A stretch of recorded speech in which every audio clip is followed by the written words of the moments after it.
Kia ora, and hello everybody, and welcome to my channel. My name is Agent Kiwi, and in today's video, I'll be providing you with a straightforward guide to renting in New Zealand, straight from a rental agent. We'll cover the topics you see on the screen, including the rental process, types of tenancies, and what you can expect when renting here in Aotearoa. This is just the first of many videos I'll be posting, where I'll dive into various aspects of renting in New Zealand to give you valuable insider knowledge. I hope this channel helps you in your search for a new place to call home in New Zealand. It's important to understand the difference between renting and flatting, as they may sound similar but have distinct legal definitions and responsibilities. In New Zealand, renting refers to paying to live in someone else's property where you've signed a tenancy agreement, a legal contract, with the property's legal landlord. This agreement gives you the right to live in the property and call it your place of residence. Make no mistake though, this does not mean the property is yours. While you have the right to live there, you are still legally responsible for any damages or breaches of the contract that you cause. However, you're also protected by the New Zealand Residential Tenancies Act for matters that are covered under the law. If you sign the tenancy agreement with others, remember that you are jointly responsible for the rent and any damages, even if the damage or breach wasn't caused by you personally. Let's say you and your friend or co-tenant had a fallout or an argument, and one day you come to your home to find out they have left completely and refuse to pay their rent, and a rent arrears occurs. Unfortunately, you are jointly responsible for their rent as well because you have also signed the tenancy agreement with your friend as co-tenants. To sign an agreement together means you have signed as a group to uphold the agreement, not as an individual. The highlights of this example is make you understand that you are jointly responsible for any breaches or liabilities of the agreement that you or your group has caused. Do carefully choose who you wish to live with, sign together with, and uphold your end of the tenancy agreement. Flatting, on the other hand, is when either someone else has signed the tenancy agreement with the landlord, but lets you share the property with them by signing your own agreement between yourselves. You are not covered by the Act. Your rights will depend on the agreement itself, and you are responsible to pay to the tenant as agreed per your agreement, not to the landlord. I will only be focusing primarily on renting for this channel. There are three major types of rental property that you can rent: a house, a townhouse, and an apartment. Each has its own pros and cons. Do weigh the options with care. Consider your situation and preferences when choosing, as each property type will generally mean sacrificing at least one of these four things: privacy, space, money, and convenience. Please note, in New Zealand, it is very common for houses and townhouses to come unfurnished with some or no whiteware appliances at all. Please note that whiteware appliances refer to major household appliances such as refrigerators, dishwashers, washing machines, clothing dryers, and etc. Homes and townhouses are usually sought by either families, large households, or professional couples, or people who earn a good combined income and usually want to buy or bring their own furniture, hence why they are usually unfurnished. Apartments, on the other hand, are usually furnished or partially furnished, with whiteware appliances being provided, as it is generally sought by people such as students, couples, single renters, and a small household who wish to remain low budget and usually do not have much of their own core furniture. Agents and landlords may have slight variations in their interpretation of furnished versus unfurnished, but generally there is a tacit understanding of what each term entails. Furnished typically refers to the inclusion of core furniture, such as a bed, dining table, sofa, couch, and whiteware. Partially furnished indicates that some of these items may be missing, while fully furnished refers to having additional pieces of furniture beyond the core essentials. Unfurnished generally means no furniture is included as per the word. However, whether whiteware appliances are provided may vary between individual properties. but this typically aligns with the trends mentioned earlier. It's important to note that the decision to furnish or not furnish a property is ultimately up to the landlord. As a result, it is not always the case that the property will follow the trends mentioned earlier. There are two types of tenancies in New Zealand: fixed term and periodic. A fixed term tenancy is when your rental agreement has a set end date that both you and the landlord agree to when you sign the tenancy agreement. This is the most common type of tenancy, and it's likely the one many of you will be signing.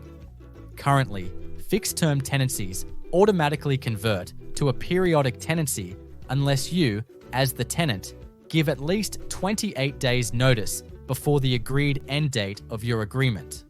The landlord can't prevent this from happening unless they have a valid reason. This doesn't apply if your fixed term is 90 days or less. However, this is set to change.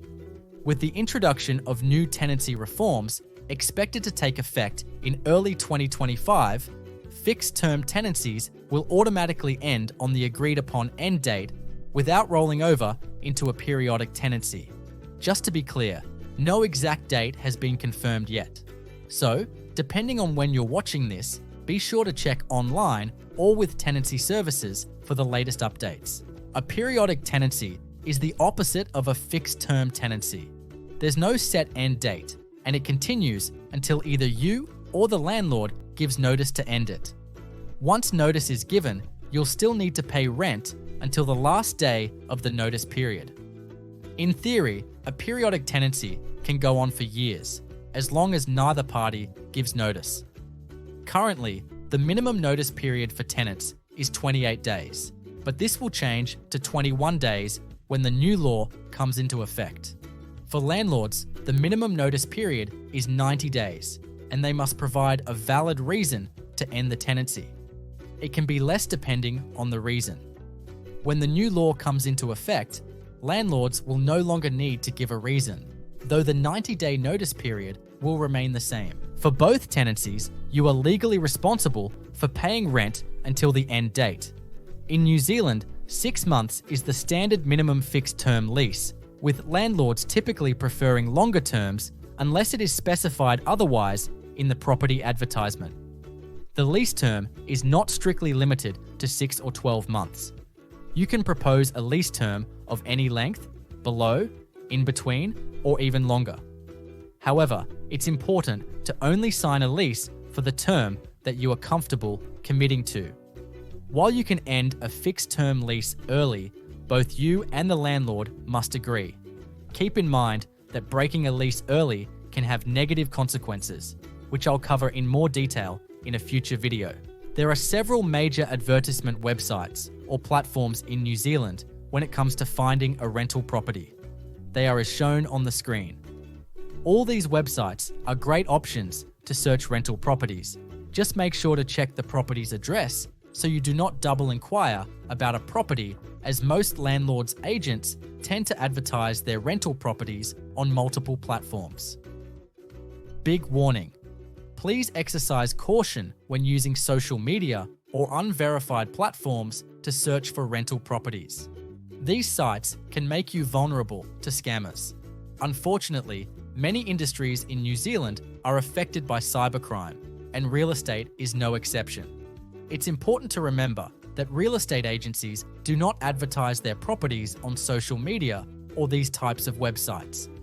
Scammers typically copy legitimate ads and repost them as their own, or they might claim to be an agent representing a reputable company. So, always take the time to double check.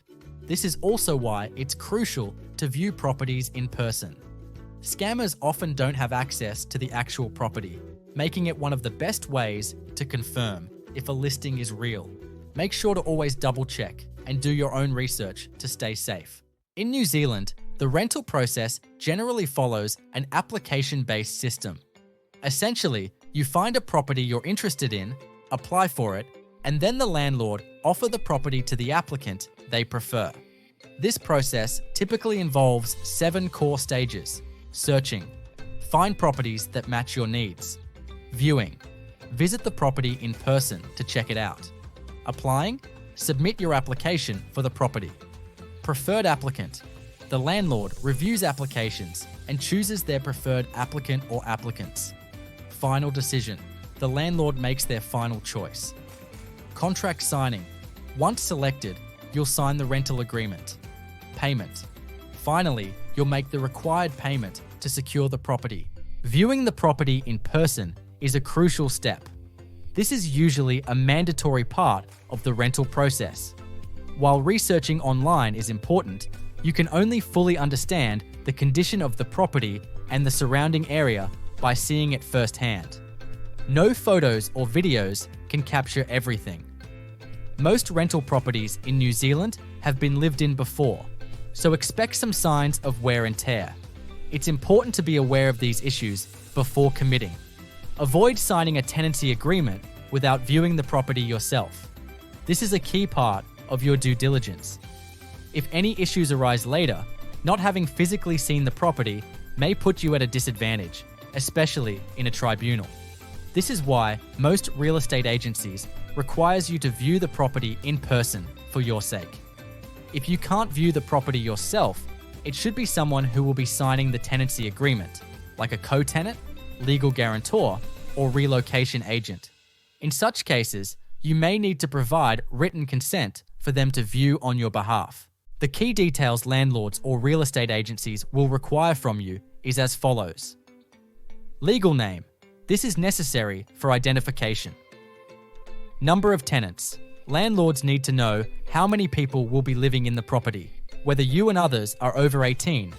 This is important because tenants must be at least 18 years old to sign a rental agreement. Move-in date. This helps the landlord coordinate the tenancy. Lease term.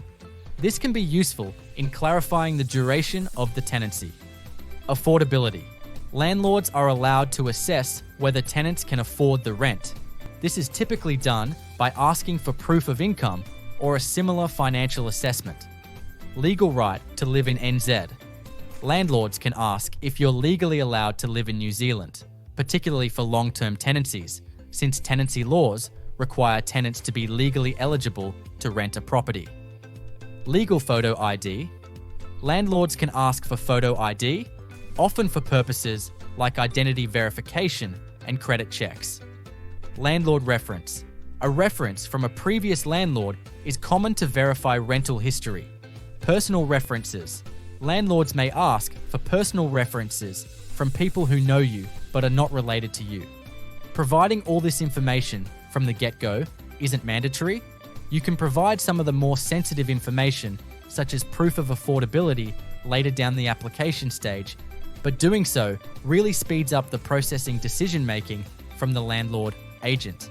What the landlords cannot legally request for in a rental application are details about your race, ethnicity, religion, gender, sexual orientation, or disability. Bank account details. Criminal record. However, they can inquire if you have been convicted of a crime, depending on the tenancy agreement. The entire process typically takes 3 to 5 working days, but it can take longer depending on how quickly all the necessary information is gathered for a decision. Of course, this timeline is only relevant if your application is selected, so prepare and plan accordingly. Don't leave your rental search and applications until the last minute. It's important to give yourself at least a month before your intended move-in or start date. This will give you time to view properties, submit applications, and wait for responses, all without feeling rushed. Warning: do not pay before signing the agreement. You are not legally required to pay any bond or move-in costs before the tenancy agreement is signed.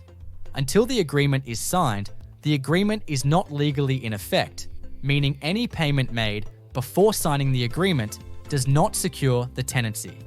Once both you and the landlord agent have signed the agreement, the tenancy becomes official. Only then will you be required to pay the move-in costs to fully secure the property. In New Zealand, 4 weeks' rent is the maximum bond, which will be submitted to tenancy services for safekeeping. Neither party can access the bond until the end of your tenancy. The bond will be fully refunded to you as long as there are no issues such as unpaid rent or damages that you are responsible for. If there are any outstanding amounts for rent, repairs, or compensation needed, these costs will be deducted from the bond.